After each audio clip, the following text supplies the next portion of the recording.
ejemplo, energía. En energía vamos a consumir el 80% más en el 2050, en el agua 55% más, en los alimentos 60% más, así va a ser más bien la demanda. Si estos números son correctos o no, pues lo importante aquí es ver el tamaño, ¿no? Es importante el crecimiento en la demanda y por ende nuestros recursos son finitos.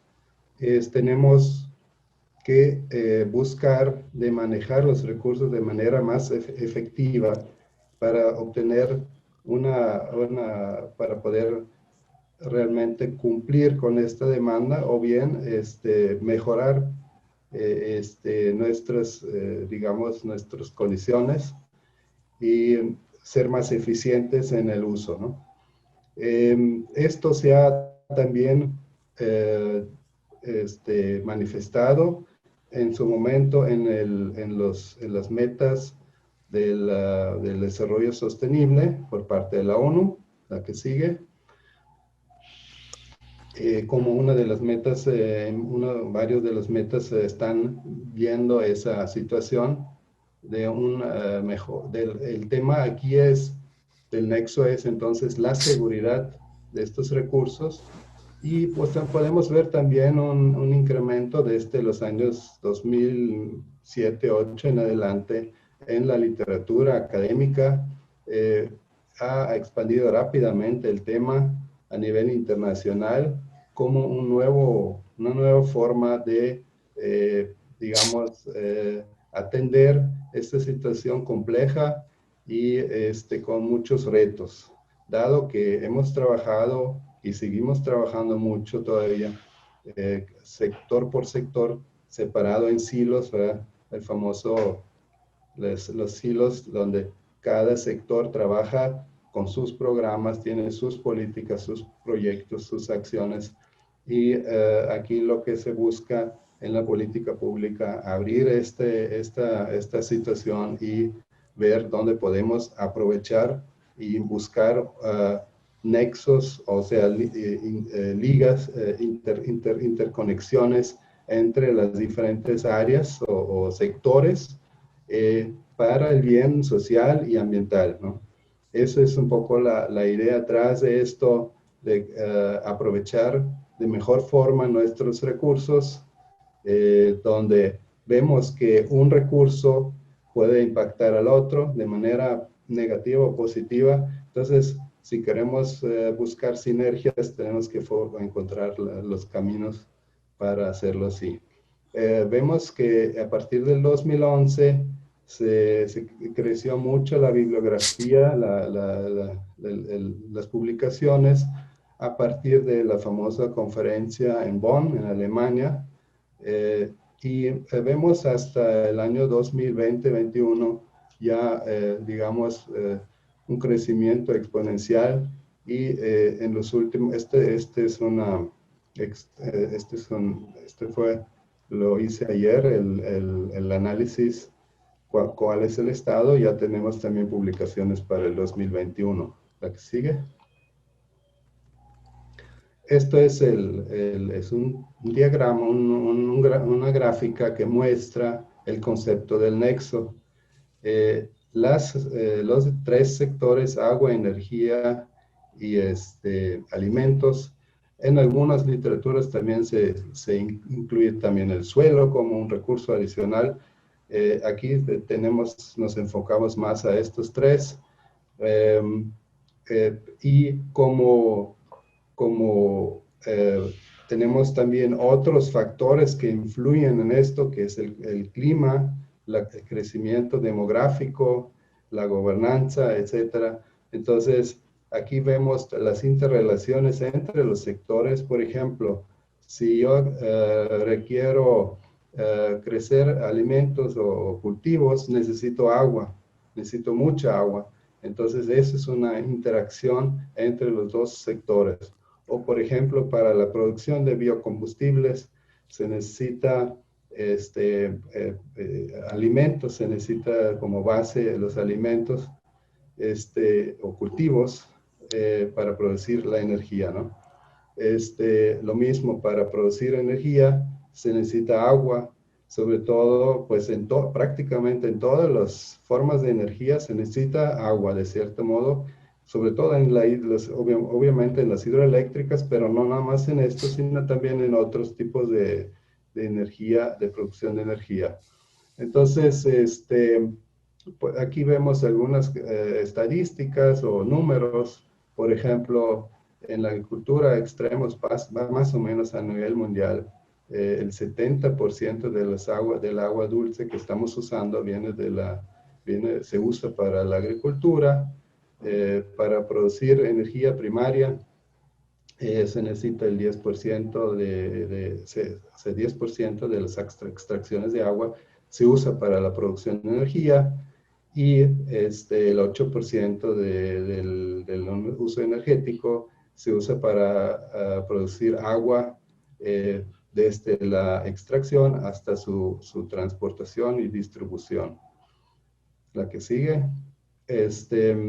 Entonces, ¿por qué en América Latina? ¿Por qué? Porque se puede cuestionar, ¿no? Pero vemos ahí una oportunidad muy grande en esta región y los países de América Latina tienen varias áreas de oportunidad. Entonces ahí, por ejemplo, tenemos por un lado una crisis ambiental en muchas partes en América Latina, pero también tenemos grandes potenciales en cuanto a agua y energía, a los recursos, y no estoy hablando de los tradicionales, sino también la energía renovable, pero hay una dificultad de alimentar a toda la población en toda la región. También, pues, la firma del convenio, del acuerdo que se hizo en el 2015 para los compromisos que de ahí vienen, pues América Latina hubo una fuerte participación y compromiso de parte de América Latina y también se pueden aprovechar todos los recursos que se tienen para, por ejemplo, energías renovables, biomasa, para producir, para atender el nexo agua, energía, elementos. La que sigue. Esta es una estadística que extraemos de un producto, una publicación, y vemos en América Latina los números son un poco diferentes a nivel internacional, pero vemos también ahí un fuerte crecimiento, una necesidad más que nada de uso de energía, agua y alimentos, la que sigue. Y veamos primero muy breve sobre la región de América Latina y el Caribe, cuál es su situación actualmente. Bueno, básicamente son 21 países principales. Tiene una extensión de 20 millones de kilómetros cuadrados, que es más o menos 10 veces más que México. Y el clima es muy diverso, eso es muy importante. No podemos hablar de una sola región con uniforme, tenemos que decir que es muy diverso y no nada más en el clima, sino también en todo lo que es la vegetación, lo que es las poblaciones, etc. Tenemos vegetación que van desde el trópico hasta el clima tropical hasta el desierto, la que sigue. En cuanto a habitantes, tenemos 650 millones, 660 millones, con un crecimiento de 550,000 habitantes cada mes. O sea, cada mes se suma una ciudad en promedio, es el equivalente a una ciudad de 500,000 habitantes, es cada mes. Y entonces es una de las regiones más dinámicas, joven, con una edad media de menos de 30 años, pero con una distribución de ingreso con economías muy heterogéneas. Por ejemplo, Brasil, México y Argentina juntos representan más o menos el 70% de la economía de toda la región. También hay la que sigue, mucho disparejo en cuanto a al- al- a la- a la- a- al- a las zonas rurales y urbanas. Actualmente el 80% ya están viviendo en ciudades. Esto es también, si lo comparamos con otras regiones, es muy elevado. Un fuerte enfoque entonces a las ciudades. Este, por otra parte, todavía tenemos casi el 50% de la región que está cubierta por áreas forestales, con mucho potencial. Por último, pues tenemos una baja, en comparación con muchas otras regiones en desarrollo, relativamente baja porcentaje de pobreza multidimensional, pero solamente en las ciudades. En las zonas rurales está relativamente alta. Y eso ha ido cambiando últimamente también. Hay que decir que eso no es, ha empeorado en los últimos años y sobre todo ahorita con el tema de la pandemia. El desarrollo humano, el índice es mediano. Sin embargo, tenemos muy disparejo el ingreso en una ciudad, en la sociedad. Lo que sigue. Este, lo que es muy importante, esta región está en suma, no aplica para cada país, pero en suma es una región basada en exportación. Sus economías están exportando productos agricultores y sobre todo productos de mineros, como el cobre. Por ejemplo, en el cobre y plata son de los más altos, representan el 50% a nivel mundial. Este, y por lo mismo, por tener una alta dependencia en los commodities, sus economías están altamente dependientes de los costos o los precios de energía y metales y agricultura. La que sigue. Veamos ahorita agua, energía y alimentos en América Latina, la que sigue. Bueno, ya lo mencioné al inicio y pues todos o muchos de nosotros sabemos que en general la región es muy prolífica en cuanto a recursos hídricos. Tenemos eh, más de la tercera parte del mundo del agua, del descubrimiento está sucediendo en esta región. Sin embargo, tenemos una distribución dispareja, desigual, entre donde vive la población y donde están los recursos hídricos.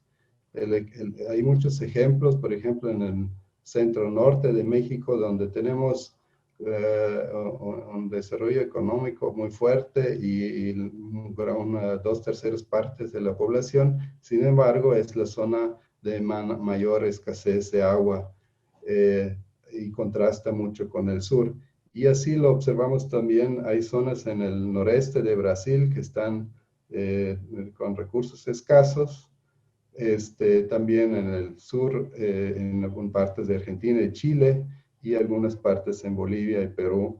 Además de la escasez física, tenemos también una situación de escasez económica del agua. La que sigue. Esto es un resumen de cómo está la huella hídrica a nivel América Latina.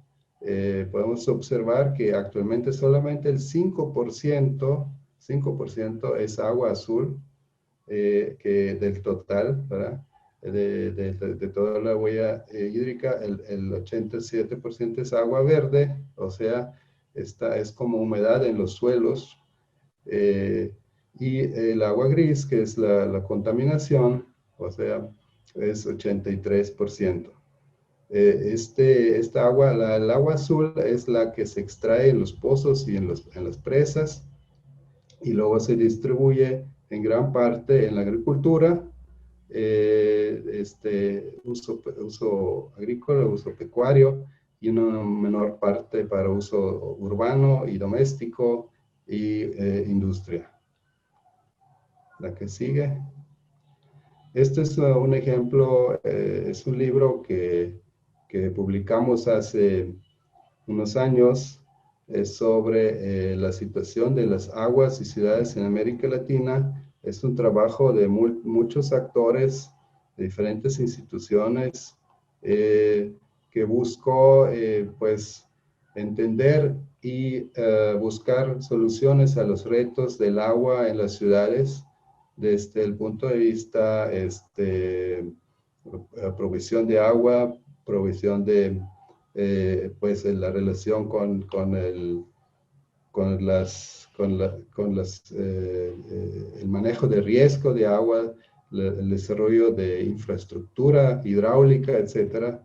Entonces, esto fue un trabajo, por ahí empezamos también a enfocarnos al nexo. La que sigue, esto fue traducido también en español por parte del BID. Y en cuanto a la energía, ahí pueden ustedes ver la relación entre el uso energético y el GDP, el PIB, que ahí existe una relación que se conoce y vemos la relación de América Latina está relativamente bajo el uso de kilogramos por equivalentes de petróleo per cápita en relación a países como América del Norte y Europa. La que sigue. La energía se distribuye o se usa en diferentes sectores. En su mayoría se usa en la industria y en el transporte, casi el 70%. La que sigue. Vemos, si comparamos esta región con otras regiones, pues el acceso a la electricidad es relativamente alta, con 97%, pero vemos también que también la hidroeléctrica, el porcentaje o la participación de la producción hidroeléctrica es muy alta en comparación con cualquier otra región, es casi el 50%, pero eso tiene mucho que ver con un país que es Brasil. No necesariamente quiere decir que la hidroelectricidad en otros países es tan alta. Hay una extracción baja desde el carbono y energía nuclear. Aún ahí vemos una predicción o una proyección de dónde se va a extraer a futuro la energía, de dónde se va a usar. Vemos un crecimiento en cuanto al uso de gas natural. Vemos ciertos niveles constantes, pero en suma vemos un crecimiento, o sea, las proporciones están relativamente parejos, pero a la izquierda vemos un crecimiento muy fuerte en cuanto a la generación de energía. La que sigue. Y en cuanto a alimentos, tenemos un 5% de desnutrimiento en la región, que representa unos 34 millones de personas. Obviamente hay diferencias entre los países y y estamos por debajo del nivel mundial, que más o menos a la mitad de este número a nivel mundial. Y la que sigue.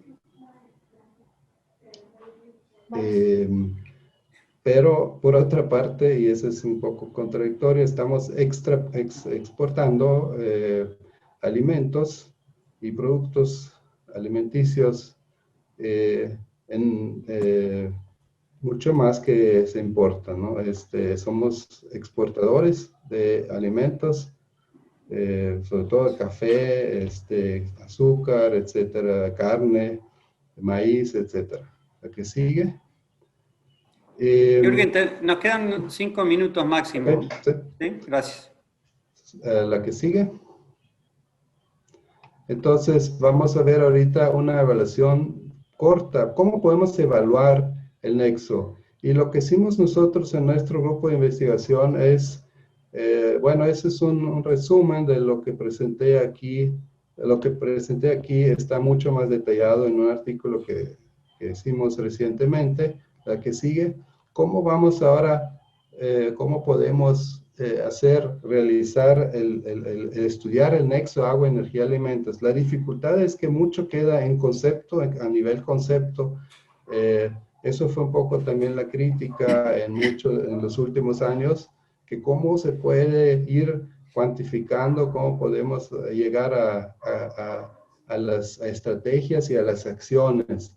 Entonces, es lo que estamos buscando aquí, por ejemplo, un análisis de los flujos entre las regiones y las regiones, la región América Latina con otras regiones, pero también subregiones y países. ¿Cómo van los flujos, por ejemplo, en cuanto a el comercio, petróleo, gas natural, agua virtual, ¿verdad? Eso es una manera como analizarlo.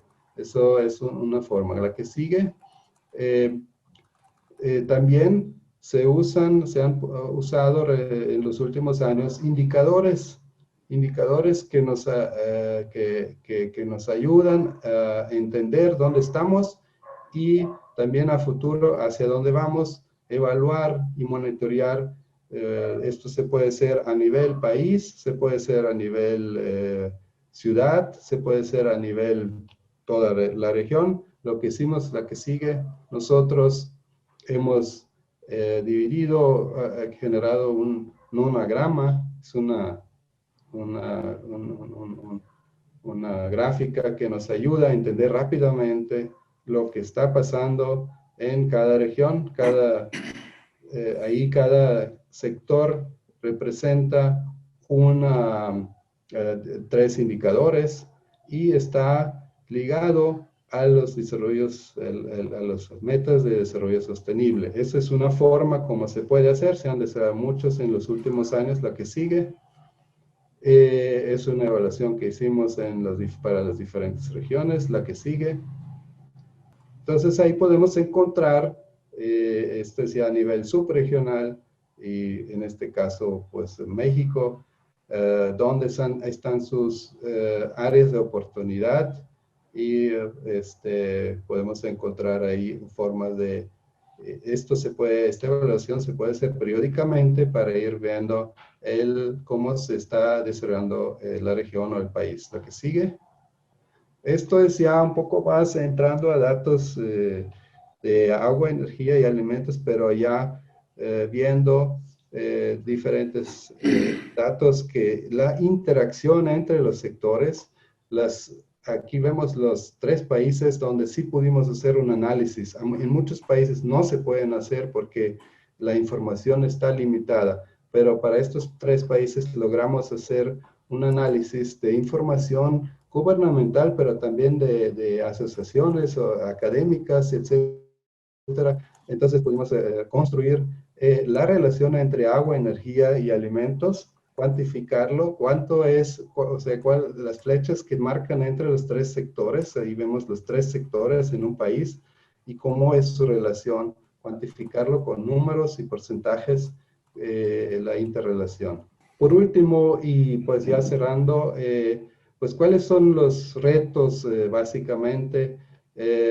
No tenemos todavía incorporado el nexo agua-energía en la región y alimentos. También tenemos un tema de gobernanza, ¿sí?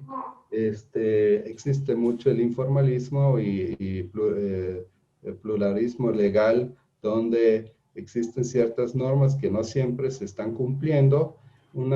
Otra forma que nosotros los académicos vemos una falta de información, o más bien una deficiencia de información para hacer estudios ya más a fondo. Y hay pocos estudios hasta el momento. Hay esfuerzos de organismos internacionales como el BID, el Banco Mundial, la CEPAL, la que sigue. Entonces, esto es así en conclusión, podríamos decir que tenemos mucha heterogeneidad entre los países. Tenemos la región una de las más urbanizadas, en el mundo. Eso hay que considerar en este tipo de estudios. Una forma de evaluar el avance en el nexo es a través de indicadores. Existen también modelos más avanzados, pero eso requiere mucha información para llegar a desarrollar estrategias y al final de cuentas para llegar a las acciones. Tenemos mucha energía, si podemos regresar otra vez para una gran cantidad de recursos hídricos, pero también mal distribuidos, y donde hay un área de oportunidad en energía es que el crecimiento va a ser muy fuerte, se necesita mucha infraestructura en la región, pero que no, actualmente las energías, algunas como las renovables, no están suficientemente explorados y usados. Y la región, la subregión más relevante en cuanto a atención es el Caribe, porque tiene mayor retraso en este aspecto. Bueno, básicamente es lo que con esto quiero concluir. Muchas gracias. Algunas publicaciones que hicimos recientemente, desde que nos enfocamos los últimos años a este tema. Muchísimas gracias, Jürgen, por la presentación que realmente nos ilustró un poco todos los trabajos recientes, ¿no? Y el enfoque que se ha tenido en el nexo en los últimos años, así que muy interesante de ver. Le pido de vuelta a todos los participantes que si tienen preguntas para Jürgen, que por favor las pongan en el chat y después podemos consolidarlas y yo puedo hacer un breve resumen para pasarle a Jürgen para que nos cuente o nos dé algunas respuestas. Ahora tenemos la conformación de un panel con 3 panelistas, que los voy a ir presentando ahora en un momento. También teníamos un cuarto panelista, el doctor Alfonso Gutiérrez, que por razones de fuerza mayor no nos pudo acompañar y les envía las disculpas a los organizadores y a los participantes. En el panel lo que vamos a pedirles es a cada uno de los panelistas que por favor en unos 10 minutos reaccionen un poco a la presentación de Jürgen, pero también desde el punto de vista de cada uno de ellos nos cuenten un poco cómo ven este concepto del nexo, un poco los que han trabajado, algunos de ustedes que han trabajado en la implementación en diferentes países, un poco cuáles son las limitaciones.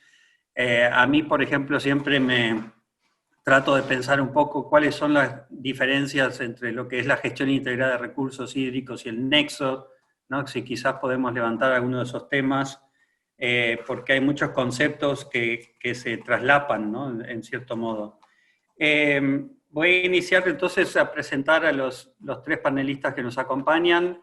Empiezo por la maestra Maureen Ballesteros Vargas.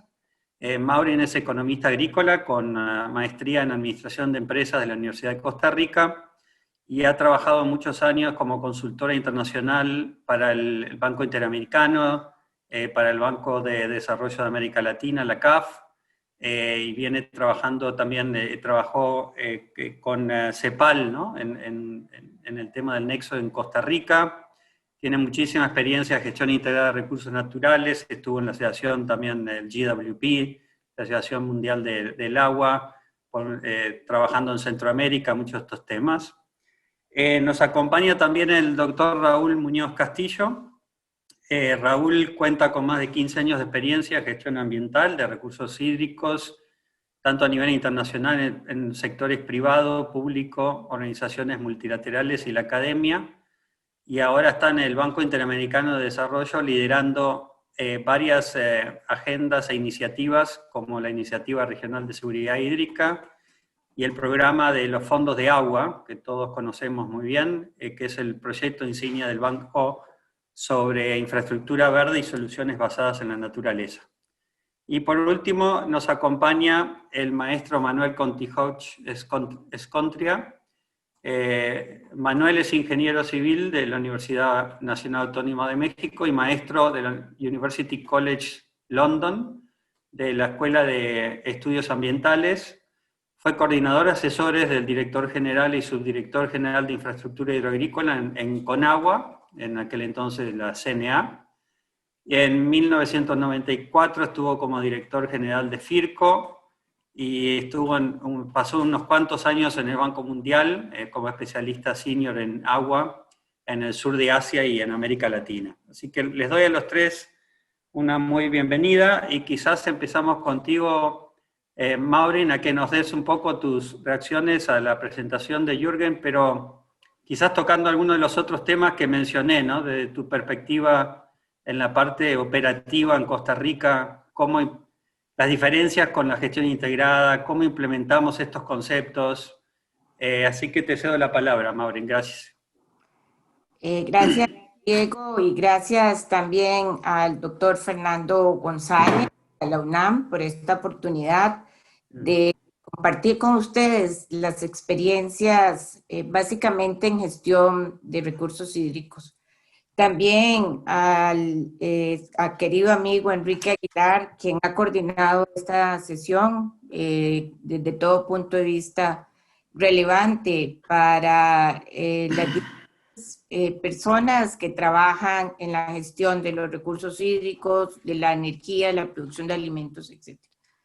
Yo quisiera señalar que el doctor Malneck hace una revisión profunda y de análisis de coyuntura también para hacer ese balance del nexo como un nuevo paradigma que incluso pueda ser más efectivo que la gestión integrada del recurso hídrico, que nos permita hacer una mejor gestión del agua, la energía, la producción de alimentos.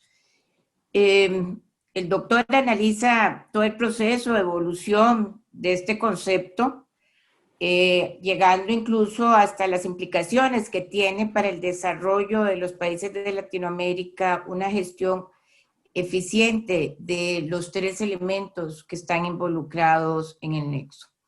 Yo quisiera mencionar que estas interrelaciones o estas interconexiones han existido siempre, pero que se hacen trascendentales o se potencializa la necesidad de buscar una solución al encontrarnos en un momento donde como región, pero también como planeta nos encontramos ante una limitación de recursos productivos, como lo explicó el doctor, una demanda creciente de alimentos, una demanda creciente de energía, de agua potable, etcétera.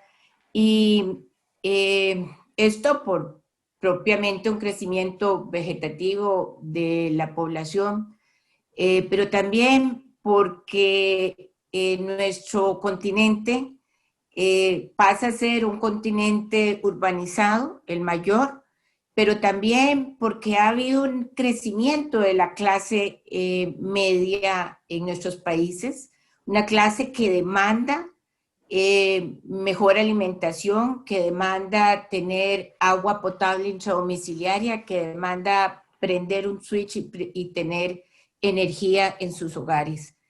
Esta demanda creciente se une también a los impactos fuertísimos en nuestro continente del cambio climático, que afecta en especial la producción de alimentos. Pero además, agravado quizás o potenciado por los problemas de gobernanza. Y algo importante que mencionó en la exposición es que más allá de la escasez física del agua, se buscan soluciones a los retos que presenta la escasez económica del agua. O sea, que más allá de nuestra distribución desequilibrada por regiones, por países, por provincias, hay una escasez en la manera en que gobernamos, administramos el recurso, en los impactos que tiene, por ejemplo, una mala infraestructura de acceso al agua, o a la energía, o a los alimentos. Creo que como paradigma, y hablando un poquito a lo que quería Diego que nos enfocáramos, el nexo no está exento de controversias y el análisis que hace el doctor Malnick es crítico si se quiere ver esto como la plataforma transformadora o solucionadora de los problemas que existen. Y en este punto yo quisiera tal vez señalar que la crítica que usualmente se hace al nexo es que las interrelaciones nunca se dan de manera equilibrada entre los tres elementos que confluyen. Usualmente se dan agua, alimentos, agua, energía o energía y alimentos. Y cuesta mucho conjugar esta interrelación entre los tres elementos. Sin embargo, se puede hacer y yo quisiera al respecto comentarles más adelante nuestra experiencia acá en Costa Rica en la cuenca del río Reventazón. Otro elemento que quizás deberíamos considerar al hablar de nexo como un nuevo paradigma es poder contar con una visión más holística de largo plazo y que no sea básicamente una visión de corto o mediano plazo para resolver un problema existente. Una crítica que usualmente se le hace al nexo es que hay una desigualdad de trato al ser el agua el elemento por el cual se empieza a conversar del nexo ya por el año 2009-2010. Hasta caer en la conferencia de Bonn del año 2011. Y que los elementos de energía y de producción de alimentos convergen posteriormente.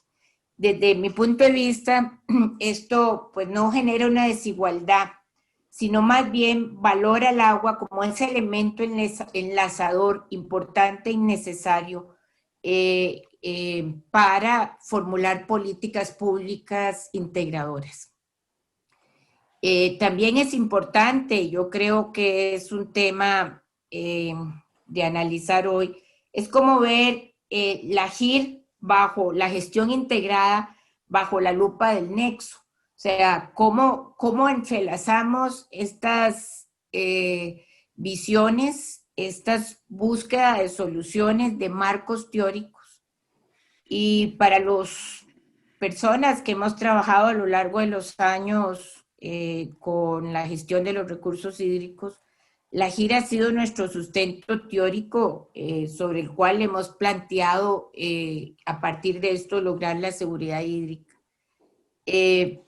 Pero debe considerarse que es aguacentrista y que muchas veces nos quedamos metidos ahí en el agua y no vemos el enfoque fuera de la caja del agua. Por eso creo que es importante resaltar que el nexo puede ser o viene a ser ese enfoque complementario a la GIR que permite una mayor gobernanza, nos permite salirnos de la caja del agua y sobre todo aprovechar con mayor eficiencia los recursos ligados a este enfoque. Si logramos que no sea, o sea, que más bien sea un enfoque multicentrista, o sea, que no haya un desequilibrio en el abordaje, sin lugar a dudas proporcionará un mejor medio para alcanzar los desafíos del desarrollo, la seguridad alimentaria, la seguridad hídrica, la seguridad energética que enfrentamos como Latinoamérica, que enfrentamos como planeta. Y yo creería que el doctor Malnick se refiere a dos importantes temas que no quisiera dejar de mencionar. Uno es el poder desarrollar políticas de sostenibilidad ligadas al enfoque nexo, o sea, no verlo aislado, sino dentro de la búsqueda de un desarrollo sostenible. Y lo otro es que no es tan fácil implementar el concepto teórico de nexo. Sin embargo, yo creo que este enfoque propicia esa conexión más eficaz entre el agua, la energía y los alimentos y mejora, digamos, el bienestar de las poblaciones. ¿Cuántos minutos me quedan, Diego? Estás con un par de minutos más, Maureen. Bueno, comentarles que con CEPAL hicimos un ejercicio, un estudio de caso interesantísimo aquí en Costa Rica, en la cuenca del río Reventazón, que queda al noreste del país. Es una cuenca estratégica para el desarrollo nacional, porque en ella convergen los elementos precisamente de nexo. De esta cuenca se extrae el 25% del agua para la gran área metropolitana. No es la cuenca donde se sustenta la GAM. Sin embargo, de esta cuenca viene el agua de la GAM. Se produce 1/3 de la producción energética del país, de la producción hidroeléctrica, con la central más grande en este momento de Centroamérica. Es productora de hortalizas, productora de leche, de carne, de flores, y es la única que cuenta con una comisión de manejo de cuenca construida por ley. Entonces, era como la condición ideal para hacer un análisis de si podíamos aplicar el enfoque de nexo o no en esta cuenca. Porque a pesar de todas estas potencialidades, existe una sobreutilización enorme del suelo, una gran sedimentación, a los embalses hidroeléctricos, contaminación de aguas residuales por pesticidas, por fertilizantes, y generaba entonces la posibilidad de ver si este enfoque era aplicable. Hicimos todo un trabajo de análisis y también de traer a los actores a la mesa, de traer a las instituciones públicas, a los productores, a los regantes, a la gente también usuaria de agua potable, y ver las competencias que existen ahora, porque existe una gran competencia por el agua, si podíamos entrar en un proceso de asertivo, de coordinación y creo que de aprovechar sobre todo la potencialidad que permite este enfoque. Por ejemplo, pudimos encontrar los beneficios del uso de la infraestructura de uso múltiple si se hacen las coordinaciones efectivas a nivel institucional. Mejorar las capacidades de los actores para hacer un uso más apropiado de los recursos, entender que lo que estoy haciendo como productor afecta, por ejemplo, la producción hidroeléctrica, y realmente las interrelaciones a partir del estudio que fue ya hace cerca de 3 años han sido muy positivas. No les quiero decir que hay una solución a la competencia por los recursos. Sin embargo, hay una participación activa en el marco del organismo de cuenca y hay sobre todo un interés de poder encontrar interdependencias positivas. O sea, que en vez de conflictos, podamos generar interdependencias positivas entre los 3 elementos del nexo. Este estudio se encuentra en la página, en el sitio web de la CEPAL. Es un estudio interesantísimo que nos enmarca las diversas interdependencias para el suministro de agua potable, de energía, de alimentos en una cuenca de gran importancia para el país. Pues yo quisiera con esto concluir y si hay alguna pregunta, pues con mucho gusto a la orden.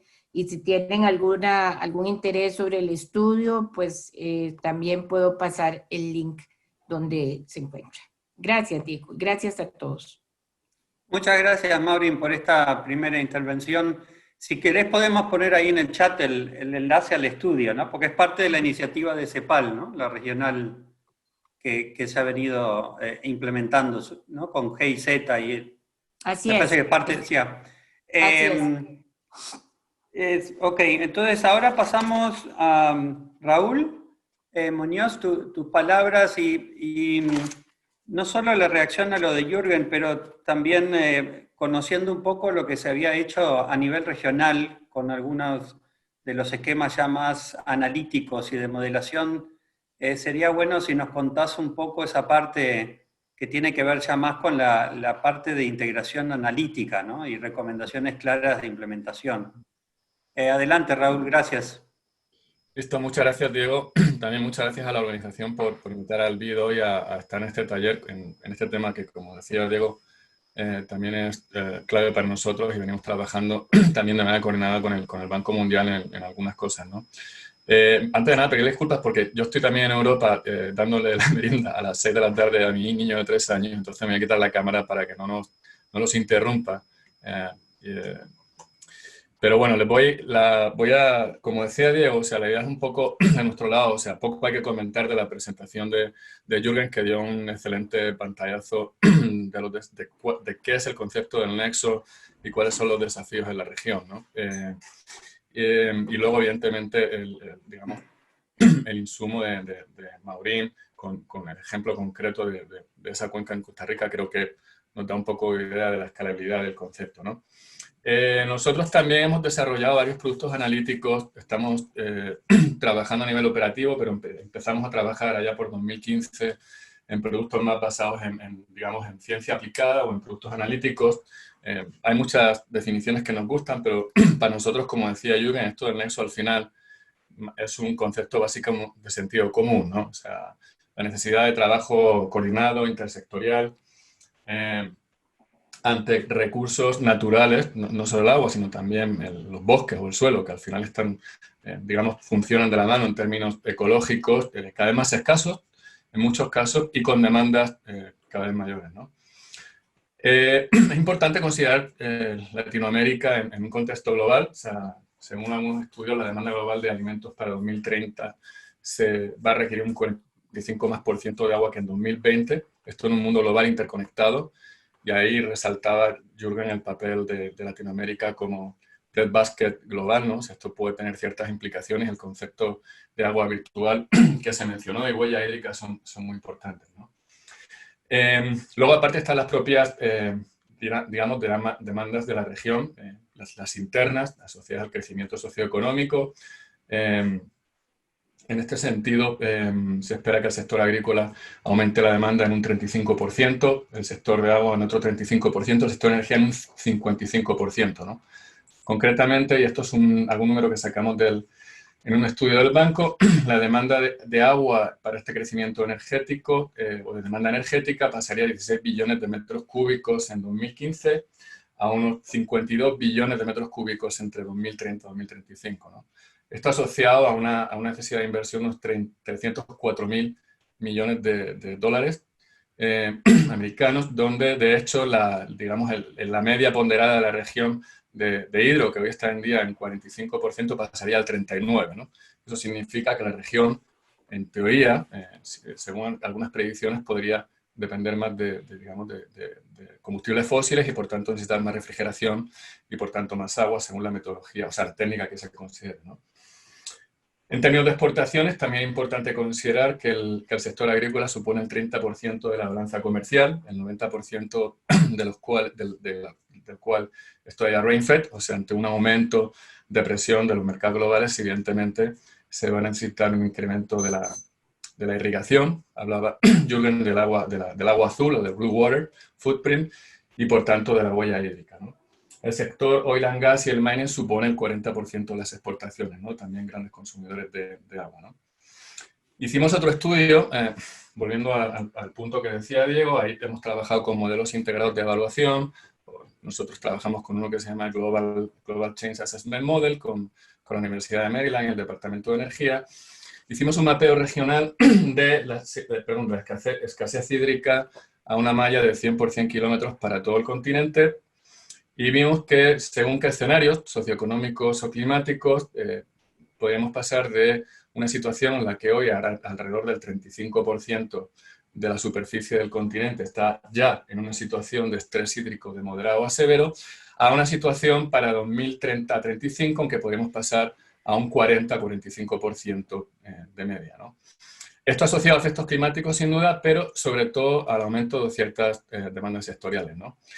Vimos también interesantemente que hay áreas de la región que hoy en día se consideran seguras hídricamente, que podrían pasar a una situación de inseguridad hídrica, ¿no? Por ejemplo, el sur de Brasil, alguna zona de Uruguay o alguna zona incluso de la cuenca amazónica, ¿no?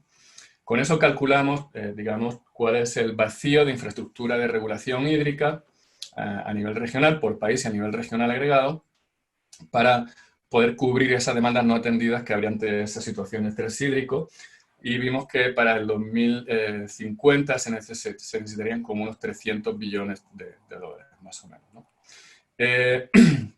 Hablaba Maureen de, digamos, el watercentrismo, el aguacentrismo del concepto nexo, ¿no? En ese mismo trabajo, como una continuación, nos preguntamos qué pasaría si Latinoamérica cumple con la implementación de sus compromisos de los ANDCs a nivel regional, y resulta que los ANDCs, en contra de lo que decía Maureen sobre el concepto nexo en sí, son centristas en energía, ¿no? O sea, si implementamos los ANDCs, digamos, la demanda energética va a bajar a nivel regional, eso funciona bien, pero se la cobra en agua, ¿no? Vimos que a nivel regional habría un incremento significativo de la huella hídrica o del consumo hídrico. Esto asociado principalmente a su sector riego, entre otras cosas por el aumento de los biocombustibles como una de las ventajas comparativas tanto para producción interna como la exportación que tiene la región, ¿no? Eso significa que al final hay un efecto medio de aumentar la intensidad hídrica de la economía de la región, o sea, menos GDP por cada unidad de agua usada, ¿no? Sobre esto luego hicimos el análisis de huella hídrica y agua virtual en algunos países. Por ejemplo, en Brasil nos preguntamos qué pasaría si cumple con sus políticas de expansión de los biocombustibles, que son básicamente uno de los grandes pilares para la implementación de los ANDCs. Si así fuera, para el 2030-35, la demanda de suelo aumentaría en un 200% y la demanda de agua aumentaría en un 300%. O sea, estamos hablando de números significativos, ¿no? Y luego, bueno, para hacer referencia a algún trabajo que estamos haciendo, y luego podemos compartir algunas de las publicaciones a través de la organización, estamos cerrando unos estudios, tenemos ya varias publicaciones en journals científicos y estamos también trabajando no solo a nivel científico, sino también en términos de planificación estratégica y preinversión en algún caso. En Colombia estamos trabajando con la DNP para hacer un análisis de qué pasa a nivel subnacional, a nivel departamental, si se aplican las políticas, algunas políticas sectoriales bajo los SDGs y otras no relacionadas directamente en términos de manejo del uso del recurso hídrico y del suelo. En Uruguay, por ejemplo, hicimos un assessment que estamos terminando sobre qué pasa si Uruguay consigue ejecutar o implementar su Agenda 50-50, que es básicamente pasar a producir, aumentar la producción agrícola para 50 millones de habitantes para 2050, entre otras cosas, con lo que implicaría la puesta en marcha de su nueva ley de riego, o de su, digamos, updated, o sea, su ley de riego revisada, que tiene un efecto directo sobre, digamos, la implementación de proyectos de regulación y presas, ¿no? En Argentina estamos trabajando en las cuencas del río Colorado y del río Bermejo a nivel piloto para ver qué pasa si se proponen o si se implementan algunos proyectos de expansión agrícola, de irrigación y algunos proyectos de hidroenergía, ¿no?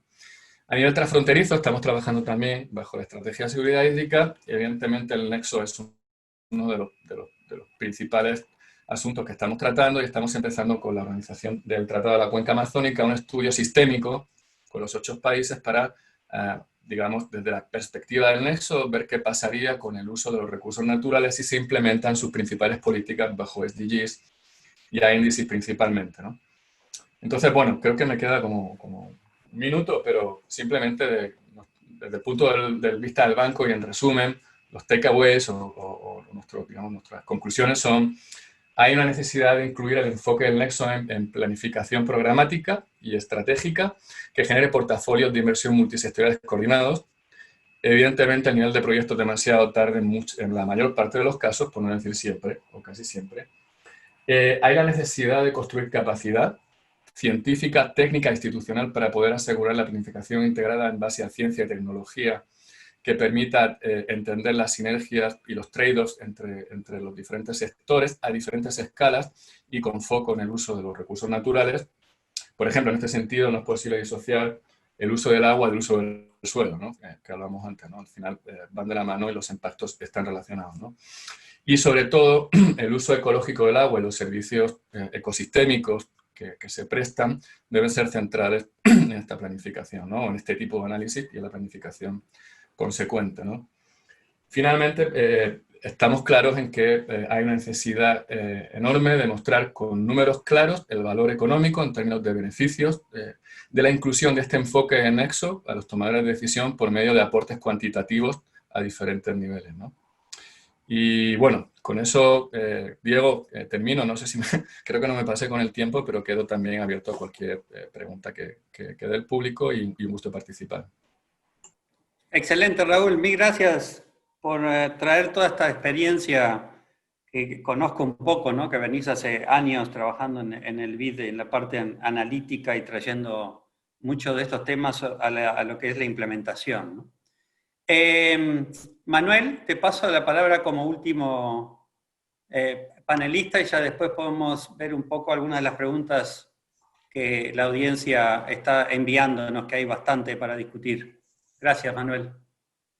Sí, cómo no. Muy bien. ¿Sí se escucha? Perfecto.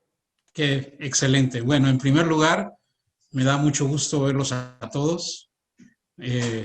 Mi agradecimiento y felicitación a Fernando González y a Enrique Aguilar por este esfuerzo. Realmente es súper interesante ver que hay más de 393 participantes en esta reunión y claramente nos da una idea de cómo nos estamos adaptando a este mundo virtual. Al doctor Jürgen, mi felicitación por el documento. Creo que pone muy en claro cómo ha evolucionado el nexo, sus conexiones y la importancia de ampliar nuestros trabajos para considerar estas interacciones en el nexo. Allá hace muchos años, cuando trabajamos con el doctor González en la elaboración del Plan Nacional Hidráulico del 75, concluimos que la cuenca hidrográfica era la base de planeación de los recursos hidráulicos. Y obviamente reconocimos las interacciones entre el nexo dentro de ese esquema de gestión integral de los recursos hídricos, de nuestra relación entonces con la generación de energía y la producción de alimentos. Eran elementos fundamentales y en paralelo a el plan hidráulico se elaboraron los planes energéticos, el plan de energía con proyectos específicos y las políticas de acciones en materia de alimentos, tanto en las áreas de irrigación como en las zonas de temporal. En lo personal, me ha tocado colaborar en este esfuerzo en distintas funciones. Como funcionario público, obviamente, con una visión de planificación de los recursos, como implementador de proyectos y también como funcionario dentro de la iniciativa privada. Dependiendo de esa función que uno representa, puede haber el nexo con diferentes modalidades.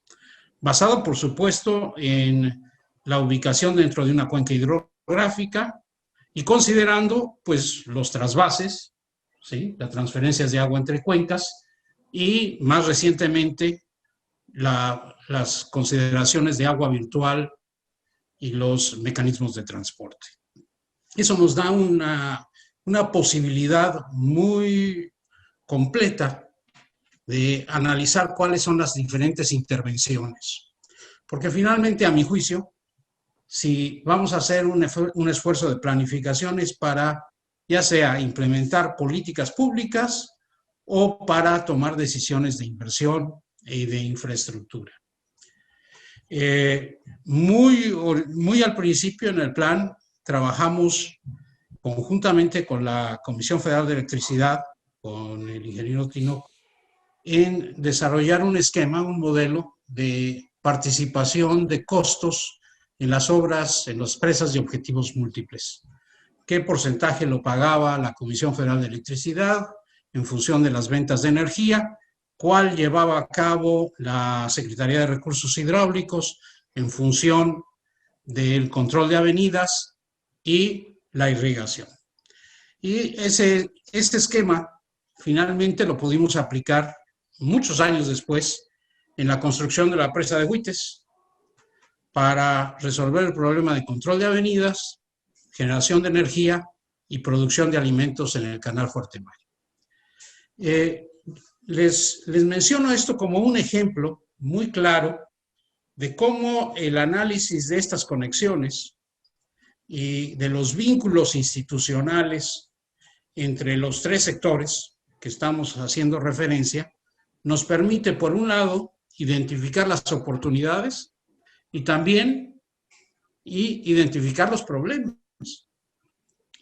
Ya en Abengoa, en la iniciativa privada, en Estados Unidos, tuvimos la posibilidad de desarrollar proyectos muy interesantes de uso de energía solar y también de producción de etanol.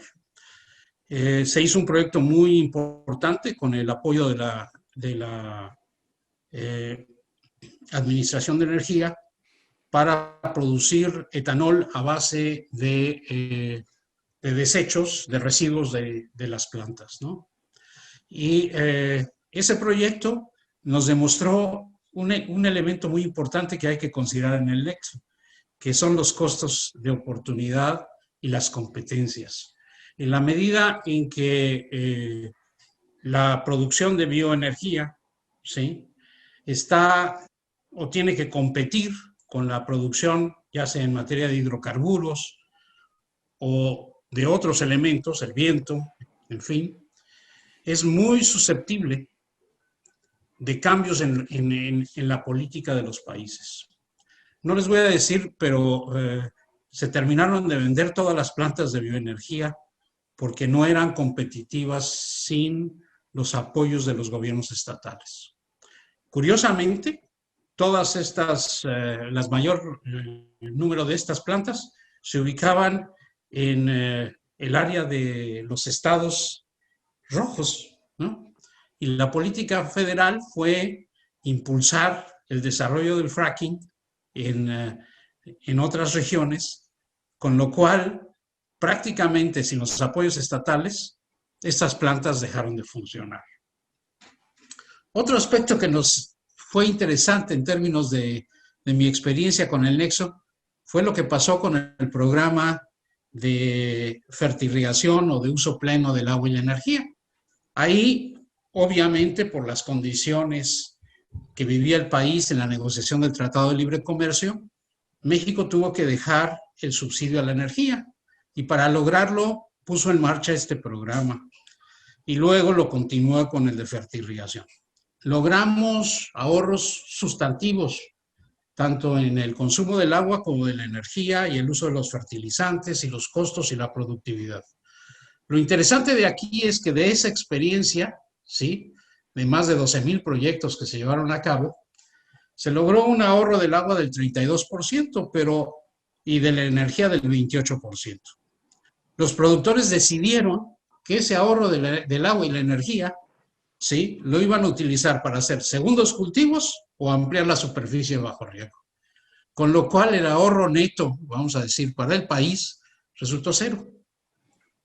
Esto es un elemento que nos deja muy en claro que además de las interacciones y la identificación de los posibles nexos, hay que definir con mucha claridad el papel y el juego que las instituciones hacen y sobre todo los precios con los cuales vamos a evolucionar a futuro.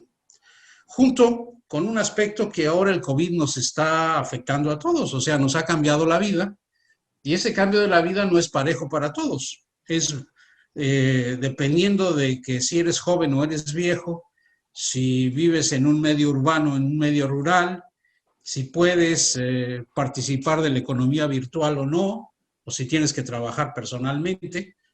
Eso va a cambiar sustancialmente muchos de los parámetros y de las condiciones que ahora estamos viviendo, y van a obligar a rectificar cada una de estas situaciones. En el caso de México, esto le abre oportunidades. Recientemente hubo inundaciones muy sustantivas en la planicie del Grijalbo-Sumacinta, afectando a la ciudad de Villahermosa, y el desarrollo de la refinería de Dos Bocas.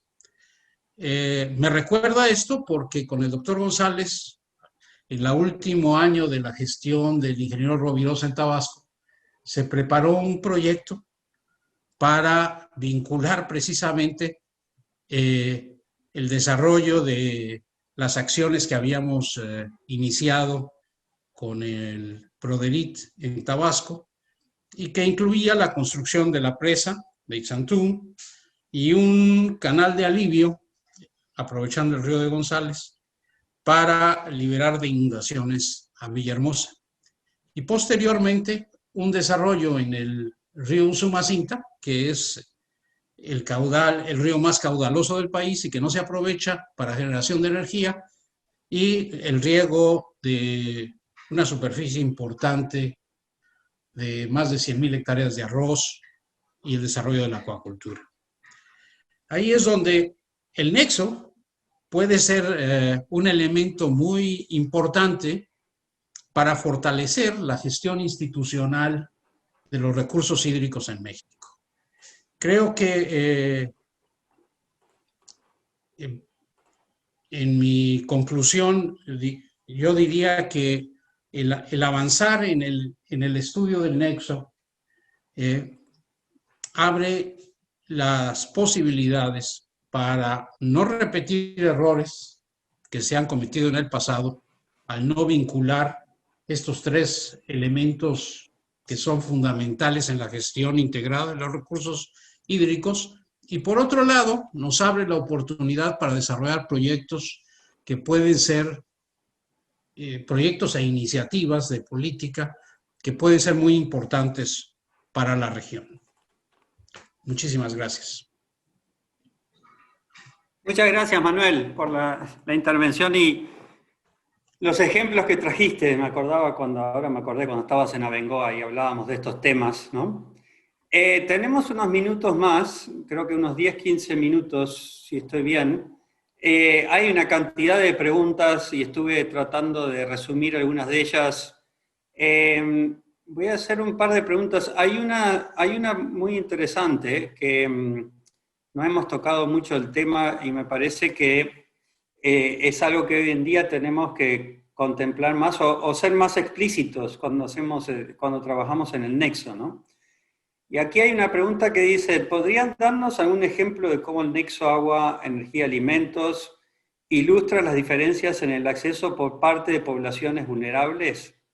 Creo que este tipo de modelos, si no tenemos cuidado, nos lleva a fijarnos más en el equilibrio entre usos sectoriales, más que cuestionar nuestra demanda y las afectaciones sobre grupos sociales marginados, ¿no? Me parece que eso está... creo que muchos de los trabajos iniciales que se hicieron en el nexo tenían una visión muy macro, ¿no? A nivel sector económico fuerte, pero dejábamos un poco de lado quizás de pensar mucho en los efectos distributivos, ¿no? A nivel social. No sé si Maureen quizás, no sé si es algo que tocaron en el tema de Reventazón, porque sé que en Costa Rica todo este aspecto social está muy vigente, ¿no? En este tipo de diálogos, o si alguien más Jürgen, Raúl o el mismo Manuel quieren decir algo sobre el tema, ¿no? Bueno, en nuestro estudio en la cuenca del Reventazón no lo tocamos, sinceramente. Hay un buen acceso al agua en general en mi país, y en esta cuenca puede haber un 8-99% de cobertura de agua potable. Entonces, realmente no se convirtió en uno de los puntos de análisis. Sin embargo, yo creo que sí debe incluírsele, igual que enmarcar el nexo dentro de un enfoque con más características de desarrollo sostenible, o sea, con más fijación en variables ambientales, debería también incluírsele la posibilidad de valorar dentro de los tres elementos la posibilidad de no dejar a nadie atrás. Ahora Raúl tocaba el tema de los ODS, y precisamente buscar con este enfoque no dejar a nadie atrás.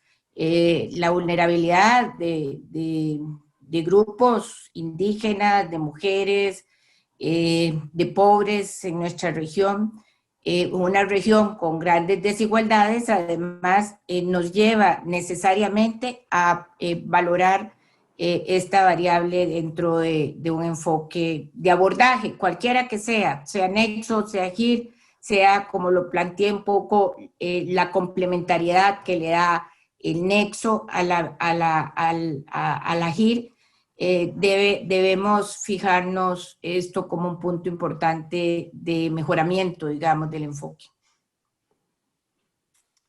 Muchas gracias, Maureen. Hay una pregunta que quizás para Raúl o Jürgen, creo que viene de nuestro amigo Alberto Palombo. Dice, ¿conviene expandir el concepto de nexo para incluir el uso del suelo en lugar de agricultura, para también conocer los trade-offs y sinergia de soluciones en otros temas importantes, tanto para la gestión de la energía como del agua, como lo es de desarrollo urbano, industria de transformación? Yo creo que eso era un poco lo que tú habías mencionado, Raúl, del uso de suelo, que dependiendo, supongo, del objetivo o que se quiera lograr con el marco analítico, esto se debería incluir, ¿no? Sí, no.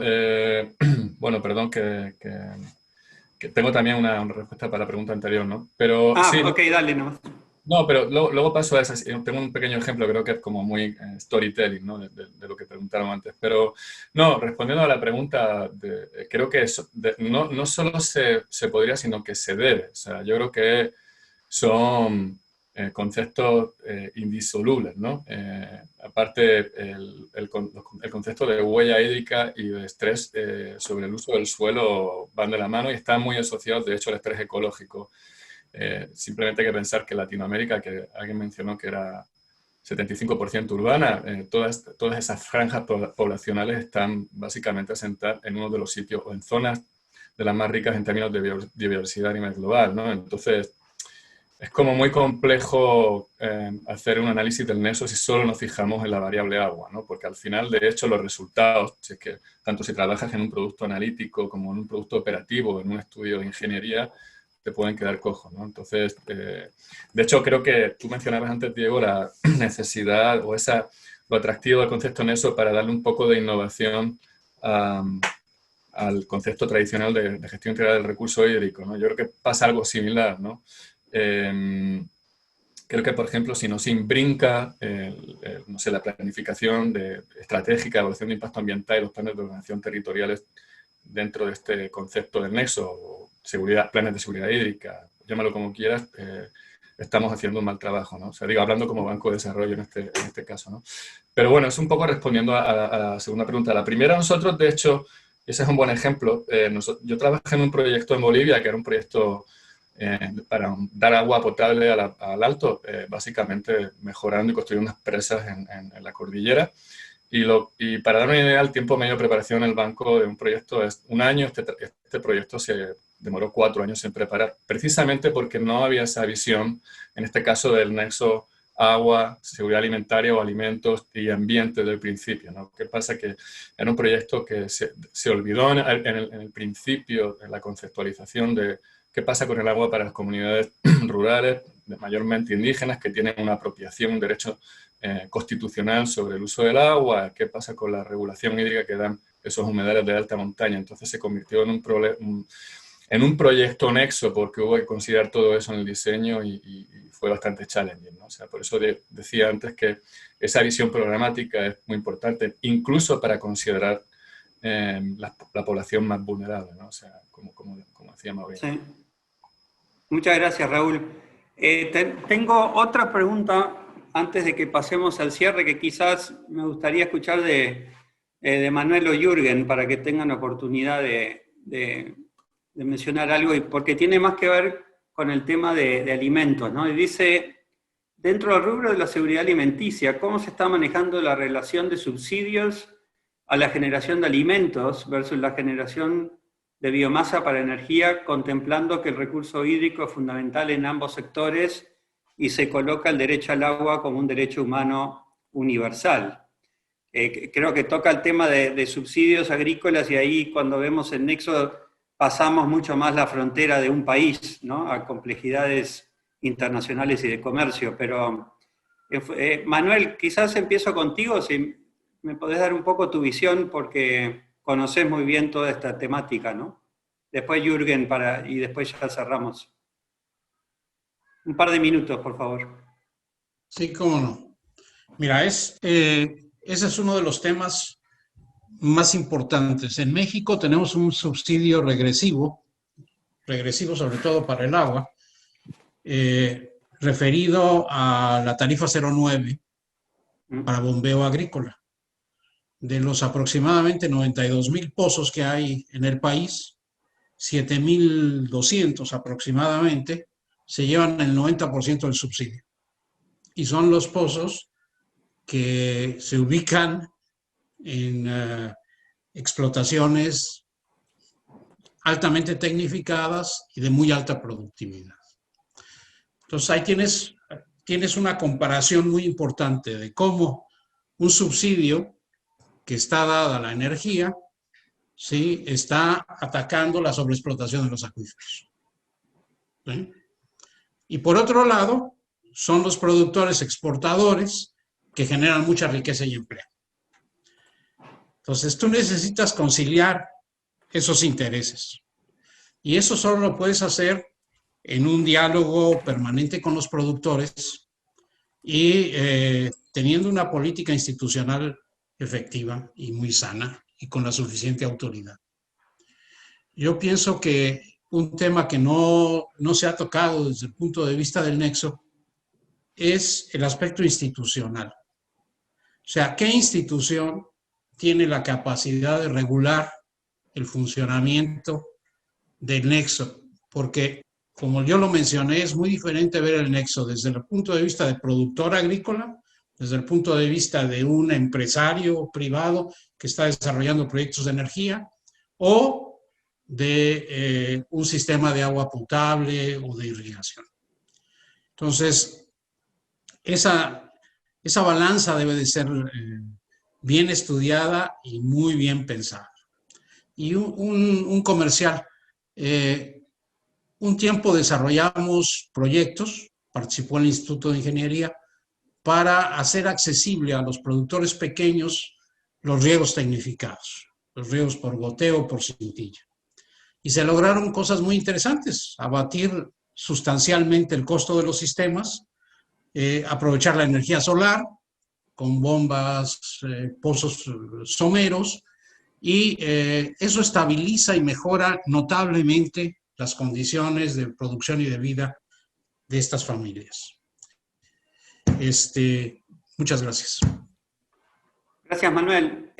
Jürgen, brevemente, un par de minutos y después pasamos al cierre de la sesión.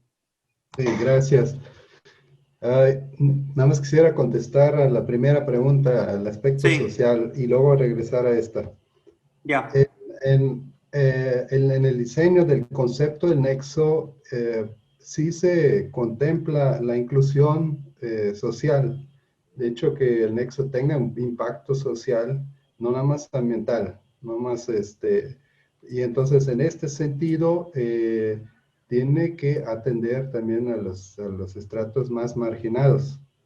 En cuanto a nuestros estudios, lo incluimos en los indicadores. Un indicador, por ejemplo, fue el acceso al agua, el porcentaje de acceso a agua de la población o de la comunidad. Eso es un ejemplo cómo podríamos considerar la parte del aspecto social.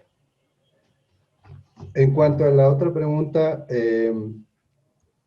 más bien quisiera, cuando hablamos de elementos, pues no es nada más el tema de la extracción del agua para los cultivos y pues el consumo de energía a través de los fertilizantes que usamos.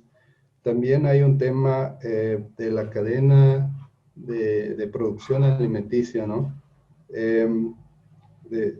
Tenemos una cadena muy ineficiente y aparte no conocemos los flujos, no conocemos a detalle.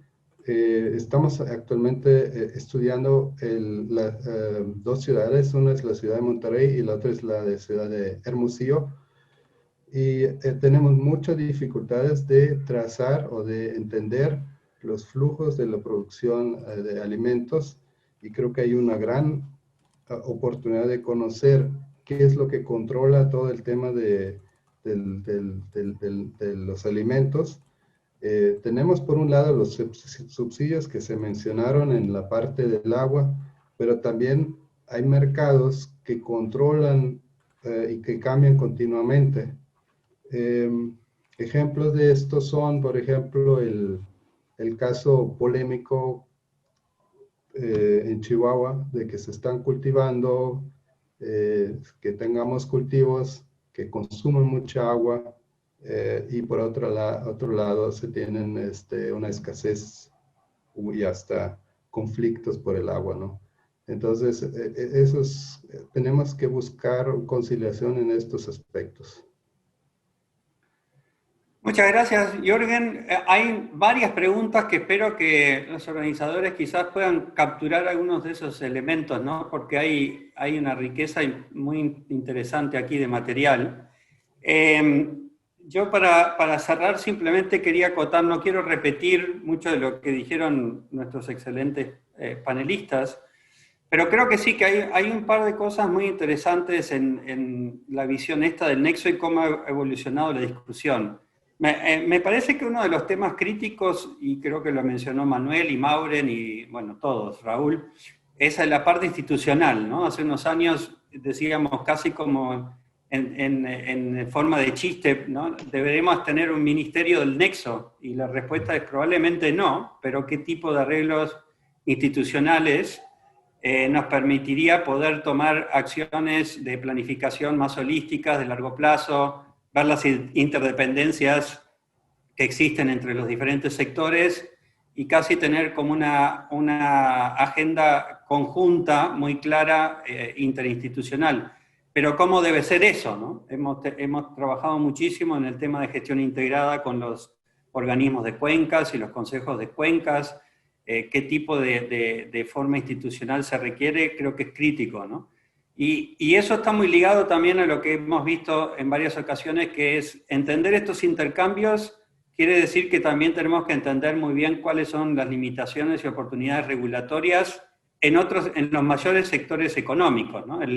Siempre decimos, nosotros como gestores de agua gestionamos el recurso, pero el agua la usan los sectores económicos muy poderosos, y hay muchas limitaciones y oportunidades en los marcos regulatorios de esos otros sectores que nos puede permitir o impedir implementar alguna de estas medidas, ¿no? Y un punto nomás adicional que lo mencionó Raúl, creo, y es mucho de lo que se ha hecho con lo del nexo, es no olvidarnos de que hay un medio que se llama infraestructura, que es crítico para cumplir con un objetivo muy claro, y entender esas interdependencias, entender la posibilidad de tener diseño y planificación y diseño de infraestructura en las cuales beneficia más de un sector, puede generar una serie de ahorros significativos, de beneficios para la sociedad y la parte ambiental, y también una mejora en el gasto público, ¿no? En muchas ocasiones podemos estar invirtiendo en infraestructura en un sector que sabemos que dentro de unos años va a tener escasez hídrica, como ha pasado en energía en India y plantas que han cerrado, ¿no? Porque no hay el recurso para el enfriamiento, y eso es una pérdida enorme de recursos, ¿no? Así que de mi lado le paso la palabra a Fernando. Quiero agradecer muchísimo a los panelistas por el nivel que hemos tenido hoy de discusión, y esperemos que esto sirva al centro para tener una buena agenda de trabajo en el futuro, ¿no? Fernando, Jorge, mil gracias, Enrique, a todos, y te paso la palabra al doctor Fernando González. Gracias. Doctor, no lo escuchamos. Muchas gracias, Diego. Muchas gracias a todos que han estado con nosotros esta mañana. Les comento simplemente, no quiero repetir conclusiones y conceptos muy ricos que se han expresado esta mañana, pero quisiera comentarles que empezamos a pensar en llevar a cabo este taller sobre innovaciones científicas, tecnológicas y sociales para la seguridad hídrica desde principios de este año. Y qué diferente ambiente teníamos al principio del año. Entonces pensamos en una reunión presencial y pensamos también en que deberíamos incluir probablemente algunos conceptos que fueran fuera del sector hídrico, y pensamos en el nexo también, si debíamos incluirlo o no. Con el tiempo la pandemia se nos desarrolla, se nos complican toda la vida, y entonces pensamos en cancelar el esfuerzo porque no podríamos llevarlo a cabo como se pensó originalmente. Después de que el grupo de trabajo dentro del centro y dentro de la universidad y el Instituto de Ingeniería decidimos que debíamos de llevarlo a cabo y debíamos tratar de innovar o entrar en la corriente innovadora que nos permite hoy pensar diferente con la pandemia. La crisis nos tiene que llevar a buscar soluciones nuevas. Y entonces decidimos hacer el taller, y también decidimos, con alguna reticencia, incluir al nexo. Y parte por lo que habló Diego al principio, que cuál es la relación entre el nexo, la planificación integral, el manejo integral del agua, o el GIR que inventamos también por allá en los conceptos del 96, 95.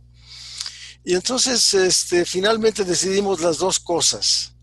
Primero, innovar, arriesgarnos a llevar a cabo un taller sobre innovación para alcanzar la seguridad hídrica, y específicamente América Latina y el Caribe.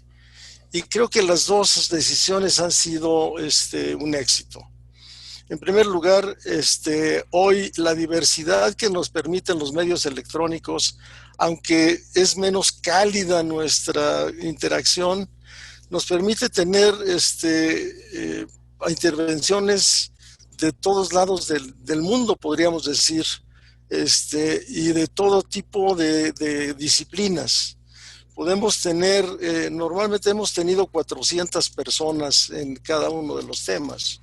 Nuestro primer tema son ciudades hidrointeligentes, el segundo, la economía circular, el nexo es el cambio climático, y finalmente, innovaciones en la educación. Y yo creo que hay un aspecto aquí que nos puede complementar lo que hemos hablado del nexo, y es la innovación. Porque la innovación en cualquiera de estos sectores, tanto en la parte hídrica pura, hablemos de sistemas de tratamiento, la parte energética, hablando de energía solar, por ejemplo, intermitente, cómo se complementa la energía solar intermitente con las otras energías. Creo que la dimensión de la investigación es fundamental. Y me refiero mucho al último comentario de Diego, que es la parte crítica probablemente, y es la parte institucional. Manuel Contillo comentó el ejemplo de WITES, que pudimos coordinar esfuerzos de la Secretaría de Hacienda, de la Secretaría de Energía, de la Comisión Federal de Electricidad y finalmente de lo que era entonces Comisión Nacional del Agua, para armar un proyecto de propósito múltiple que es muy claro que es producto del nexo. Pero creo que cometeríamos un grave error si en un proyecto para lograr la seguridad hídrica no tuviéramos el nexo. Me quedo convencido de que es fundamental que podamos tener el nexo. Jürgen nos habló claramente de que tendríamos que tener interrelaciones, trade-offs, sinergias, y si no podemos tenerlo esto en un concepto de cómo van a evolucionar las distintas tecnologías, las distintas instituciones en el futuro, tendríamos realmente un agujero muy grande en lo que estamos planteando de cómo alcanzar la seguridad hídrica. Entonces creo que la seguridad hídrica tiene que ir a buscar la innovación, tiene que ir a buscar estas interrelaciones que planteamos esta mañana en el Nexo, y por eso creo que la decisión de haber llevado a cabo este taller de innovación para la seguridad hídrica, y segundo, de haber incluido como tema central, de uno de los 5 temas centrales, el Nexo, fue un acierto. Y tercero, también es un acierto porque tuvimos una excelente participación. Le agradezco muchísimo a Diego Rodríguez y su moderación, que ha sido excelente y ha completado con conceptos propios. A Jürgen, su presentación magistral.